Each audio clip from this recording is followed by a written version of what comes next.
Ons gesels vanaand oor verhoudinge en die tema is dink nie oor verhoudinge. Nou, dit is belangrik dat 'n ou dit sê. Kyk, dis sommer nou net 'n titeltjie of 'n temaatjie, maar is meer as dit.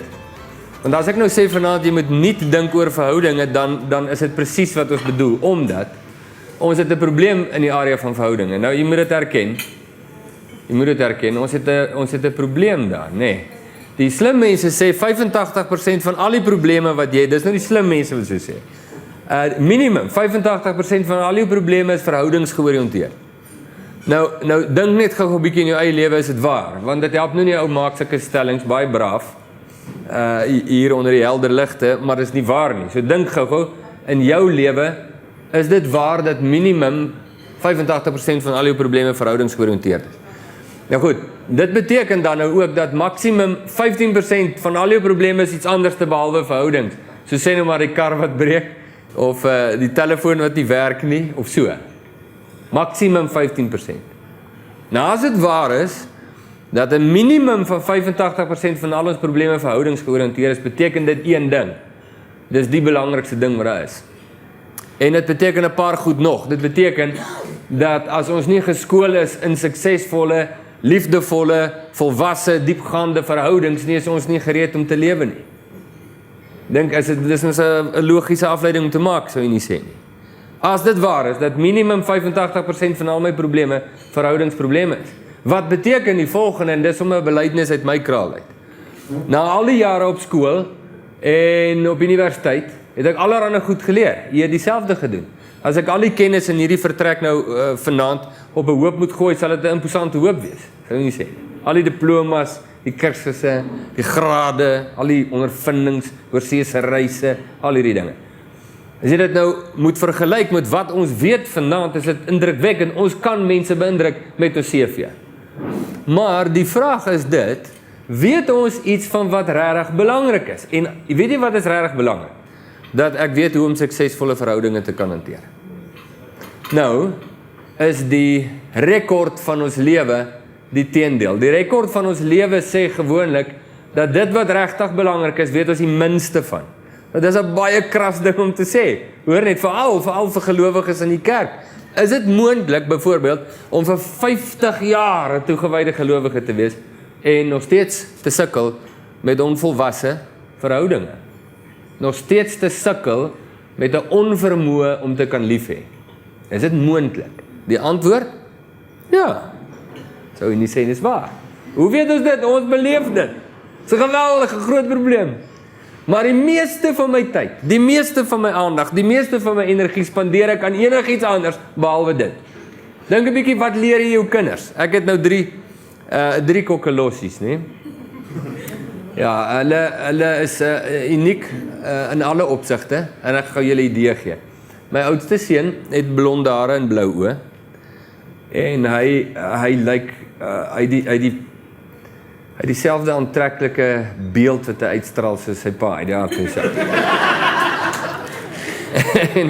En dan het ek 'n middelseun, hy is 2 jaar jonger, my oudste seun is matriek nou, en hy het 'n week terug sy lisensie gekry, en jy kan nou verstaan wat ek daarby wil sê. My tweede seun het bruin hare en bruin oë, en my dogtertjie wat nou in standaard 6 is, het rooi hare en groen oë. Dis uniek, nee? Dis reënboognasie net daar. Wat is die belangrikste ding wat ek hulle leer? Dis 'n vraag wat elke ouer moet antwoord. As ek nie my kinders kan leer hoe om liefdevolle, volwasse, diepgaande verhoudings te handhaaf nie, het ek hulle niks geleer nie. Al laat ek vir hulle wat se erfporsie, my seuns erf elkeen 'n plaas. Die een die voorplaas en die ander in die agterplaas.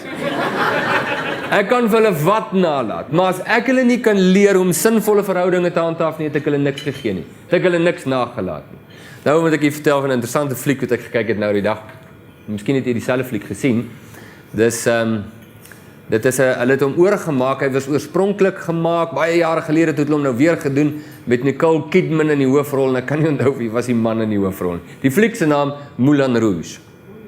Hy begin verskriklik die mekaar, begin soos 'n scramble eier, verstaan nie lekker wat hier aangaan nie, maar dan op 'n stadium skop hierdie fliek in, en jy begin sien, wag, hierdie ouens, hier het hulle iets beet, maar die storie van die fliek gaan so. Die jong man, hy is 'n skrywer, hy kom uit die platteland soos ek, ook daar van die Weskus seker van Frankryk.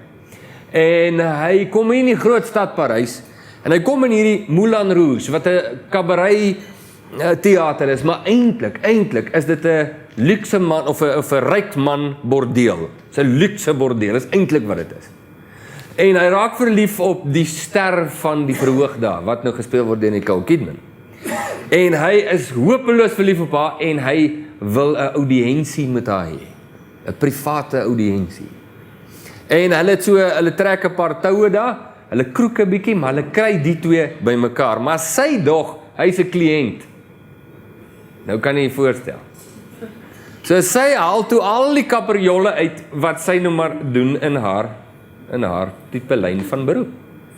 En al wat hy wil hê is net om vir haar te sê, jy is my kokkelossie. Jy is my liefling, jy is my sonstraal. Maar hy kry dit nou nie reg nie, want sy het al hierdie perkate wat sy uitvoer en hy is so verleen, hy weet nie hoe nie. En uiteindelik, ek dink nie hy het haar gestamp nie, maar hy het haar so weggestoot en hy sê vir haar hierdie gevleelde woorde. Hy sê, the greatest thing you will ever learn is. Ek weet nie of jy iemand is wat die sin kan klaarmaak.